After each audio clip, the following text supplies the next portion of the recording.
अस्सलाम वालेकुम। उम्मीद करता हूँ आप सब खैरियत से होंगे, हँसते मुस्कुराते होंगे, खुश-ओ-बाश होंगे हमेशा की तरह जैसा कि आप रहते हैं। और अल्लाह पाक आपको हमेशा खुश रखे। और खुश रहना वैसे भी सेहत के लिए बहुत ही ज़बरदस्त है, जैसा कि ये स्ट्रॉबेरी की सरदाई और तुख्म मलंगा की सरदाई जो है ना, सेहत के लिए अच्छी है। तो आज हम 1 पाव स्ट्रॉबेरी से बनाएँगे प्याला भर के सरदाई। तो स्ट्रॉबेरी की सरदाई बनाने के लिए ये देखें, माशाल्लाह मैंने सारी चीज़ों को इकट्ठा कर लिया। ये दोरे की ज़रूरत होगी, कच्चे दोरे की। ये देखें 1 पाव स्ट्रॉबेरी है। और कच्चे बर्तन में मैंने तुख्म मलंगा हाफ़ चम्मच जो है ना वो भिगो के रख दिए थे। तकरीबन 10 से 15 मिनट पहले हमने तुख्म मलंगा को भिगो के रख देना है। तो ये कच्चा दोरा है, तो इसमें हम डाल देंगे 1 पाव स्ट्रॉबेरी। और इसके नीचे मैंने कपड़ा रखा हुआ है ताकि ये टूटे ना। और स्ट्रॉबेरी को हम ऐसे अच्छे से पीस लेंगे, पीसने के बाद हम रगड़ेंगे। तो ये स्ट्रॉबेरी की सरदाई जो है ना वो बहुत ही मज़ेदार बनती है, बहुत ही मुफीद है सेहत के लिए। और ये एक कुल्फ़े की तरह बनेगी। तो इसके लिए हमारे चैनल को लाइक और सब्सक्राइब कर दीजिएगा, इससे हमारा मोटिवेशन बना रहता है। ये देखें, तो आहिस्ता-आहिस्ता से तकरीबन 5 से 6 मिनट तक हम इसे रगड़ते रहेंगे ताकि ये अच्छे से बारीक हो जाए।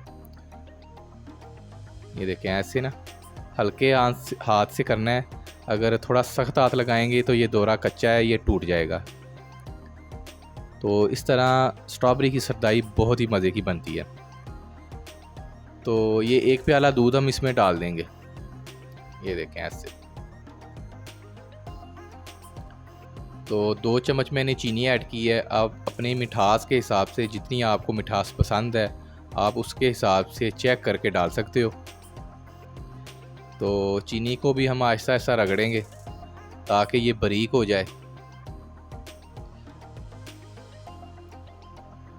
और जब मैं वीडियो बना रहा हूँ तो उस दिन गर्मी इतनी ज़्यादा नहीं है, इसलिए मैंने बर्फ़ ऐड नहीं की। अगर आप इसमें बर्फ़ का चूरा ऐड करेंगे तो ये और भी मज़ेदार बन जाएगा।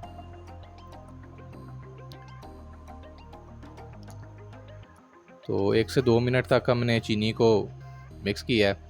उसके बाद ये देखें, ये डाल देंगे तुख्म मलंगा। तो तकरीबन 10 से 15 मिनट जो है ना वो पहले हमने भिगो के इसे रख देना है ताकि ये अच्छे से भीग जाए। और इसे यहाँ पे हम देखें मिक्स करेंगे। तो ये हमारी स्ट्रॉबेरी की सरदाई जो है ना वो रेडी हो गई है। तो आज मौसम थोड़ा ठंडा ही है, तो मैं बर्फ़ का यहाँ पे इस्तेमाल नहीं करूँगा क्योंकि ये बाद में मैंने पीनी भी है। तो आप अगर बर्फ़ का इस्तेमाल करेंगे तो बड़ी ज़बरदस्त बनेगी। तो नेक्स्ट वीडियो तक के लिए वकास भाई को इजाज़त दीजिएगा और आप अपना फ़ीडबैक लाजमी दीजिएगा। अल्लाह हाफ़िज़।